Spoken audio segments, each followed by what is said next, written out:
Utama PT Inti, Edi Wicara. Selamat siang Pak Edi, apa kabar? Selamat siang Mas Bram, selamat siang semuanya. Oke, baik. Pak Edi, ini melihat begitu ya kinerja PT Inti setelah melalui serangkaian performansi penuh dinamika dalam sekian tahun terakhir, kiranya bagaimana catatan pencapaian signifikan yang tentu sudah ditorehkan oleh PT Inti? Silakan Pak Edi. Baik, terima kasih Mas Bram. Selamat siang semua yang join di sesi ini gitu ya. Kita sampai dengan periode bulan lalu begitu, kita masih membubuhkan konsistensi kinerja yang cukup baik. Kita menghadapi semua dinamika bisnis, tapi alhamdulillah bersyukur kita masih out of the perform gitu. Oke, baik. Pak Edi, tapi juga kalau kita ketahui begitu ya, PT Inti telah merumuskan program komprehensif tentunya di sini dalam bertajuk Inti Reborn atau yang tadi juga kami telah bicarakan. Apa itu dan juga bagaimana transformasi yang ada di dalamnya atau dalam Inti Reborn ini? Baik, jadi Inti Reborn ini lebih kepada bagaimana membawa industri telekomunikasi dan ICT secara lebih umum ini kembali pada track-nya gitu.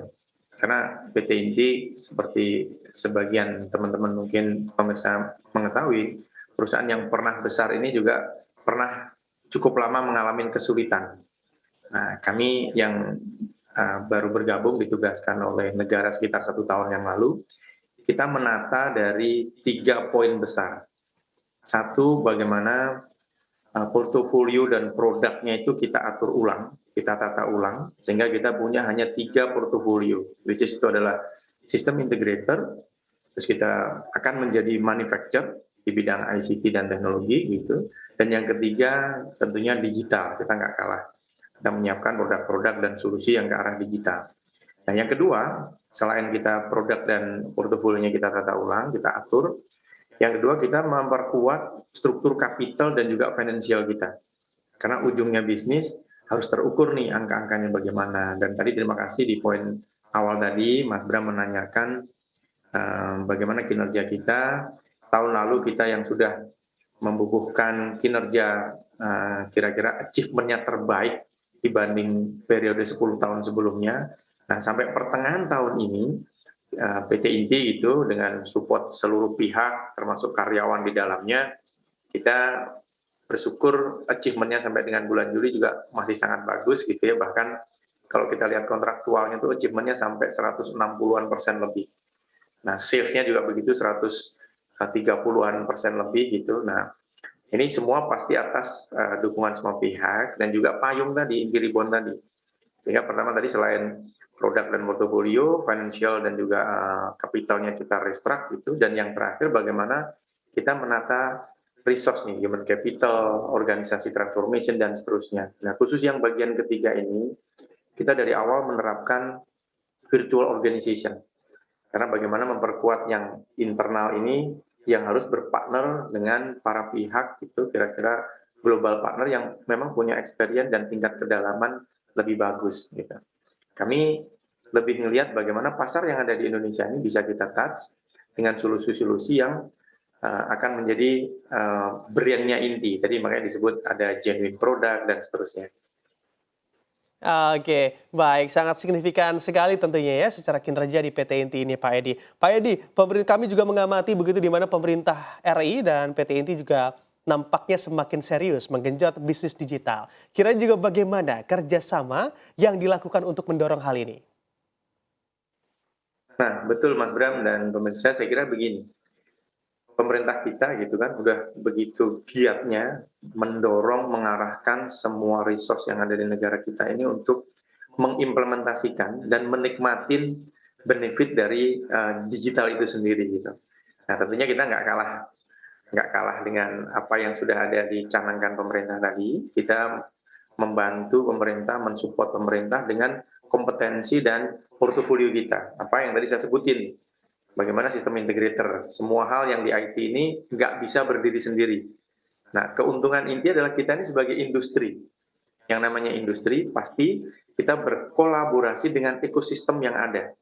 Apa saja ekosistem itu? Ada yang bagian mencetak atau membuat produknya.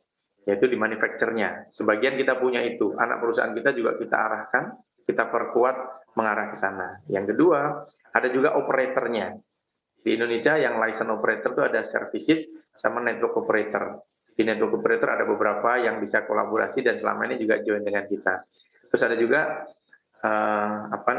dengan yang services solution. Solution ini kan banyak banget. Ada yang nyiapin platformnya, nyiapin apps-nya dan seterusnya.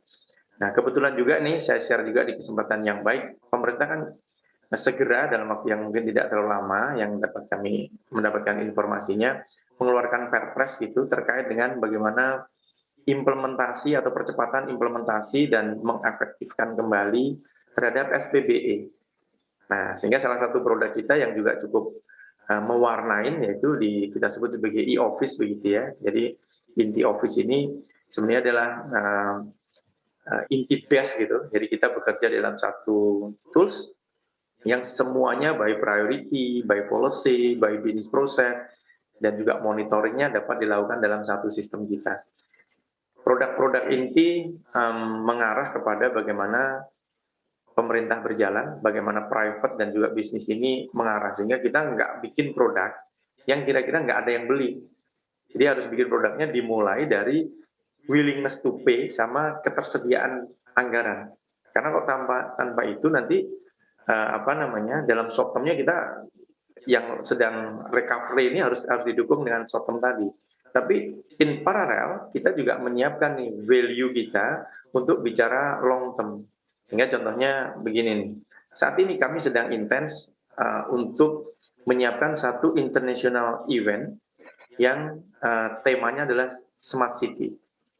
Kita akan bikin segmented begitu ya, yang saat ini kita concern kepada ahli-ahli dan juga cost of fund begitu investment yang datang dari Eropa. Kebetulan kalau kita potret banyak pemimpin daerah kita yang butuh support untuk smart city ini, beliau-beliau benchmarknya ke Estonia. Nah, kami punya hubungan baik sehingga dalam waktu yang tidak terlalu lama, mungkin awal September, ini udah mulai September ya, mungkin minggu kedua September, kita akan mengadakan event internasional itu dan mendukung keberlanjutan implementasi smart city yang ada di Pemda dan Pemkot yang ada di seluruh Indonesia gitu. Kami berkolaborasi, mudah-mudahan sudah confirm beberapa menteri terkait gitu ya, mungkin ada sekitar yang saat ini terdaftar ada mungkin 4 atau sampai 6 menteri yang akan insya Allah join nanti di kesempatan itu. Ini membangun value-nya PT Inti ke depan gitu. Sehingga tidak hanya fundamental bisnisnya yang tadi kami sebutkan dengan produk, dengan portofolio, tapi future-nya kita juga membangun value dari company ini gitu. Kemampuan kita kolaborasi dengan global partner tadi diimplementasikan dan segmennya jelas nih. Segmennya government, pasti juga selain government ada ikutannya di sana, ada small medium enterprise-nya, termasuk juga ada private yang ada di sana.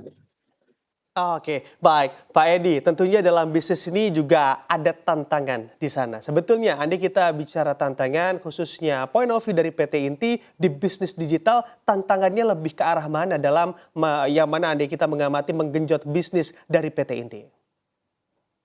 Ya, kami percaya gini Mas Bram, dan saya yakin nih banyak expert yang sedang menyaksikan sesi ini gitu ya. Jadi yang paling penting bagi kita human resource. Human resource ini penting banget karena teknologi kita bisa adoption, kita bisa mencontoh, mengubah, menyesuaikan dengan kondisi kita di Indonesia gitu. Tapi human resource ini menurut saya modal paling penting dan ini adalah long term investment kalau kita bicara human capital. Sehingga kami mencoba memperkuat di dalam dengan cara build gitu ya, membuild existing resource yang ada di kita, termasuk juga melakukan long term juga dengan ERP gitu. Jadi early retirement program juga kita lakukan dalam rangka memberikan semangat bagi yang di dalam gitu, juga memberikan hak-haknya bagi yang memang sudah ingin berkarya di tempat lain. Di sisi lain, selain kami melengkapi skill-nya, knowledge-nya di build skenario, kita punya juga yang basisnya project-project itu kita istilahkan borrow strategi gitu. Jadi borrow itu kita pakai expert lain gitu, expert terhadap project tertentu yang inti mendapatkan kesempatan untuk merunning project itu bersama customer-nya. Nah, kita borrow expert-expertnya dari di luar source yang ada di inti. Dan ini percepatan untuk menginfluence teman-teman yang ada di dalam. Bahkan dari sisi expenses gitu, itu juga sangat efisien gitu, karena kita nggak perlu lagi bangun, nggak butuh waktu lama. Ini ada expert yang brandnya toh nanti brand white labelnya ada di PT Inti begitu. Dan yang ketiga, bagaimana memperkuat resource ini? Kami buy expert, kita invite para expert yang ada saat ini. Beberapa karyawan yang existing di Inti ini berasal dari luar yang punya nama-nama perusahaan cukup besar, cukup baik gitu, yang sudah established saat ini membantu kita merunning program-program untuk recovery dan reborn-nya PT Inti itu sendiri. Nah, dari skenario itu semua, kita juga memperkuat dengan kita sebut sebagai virtual team.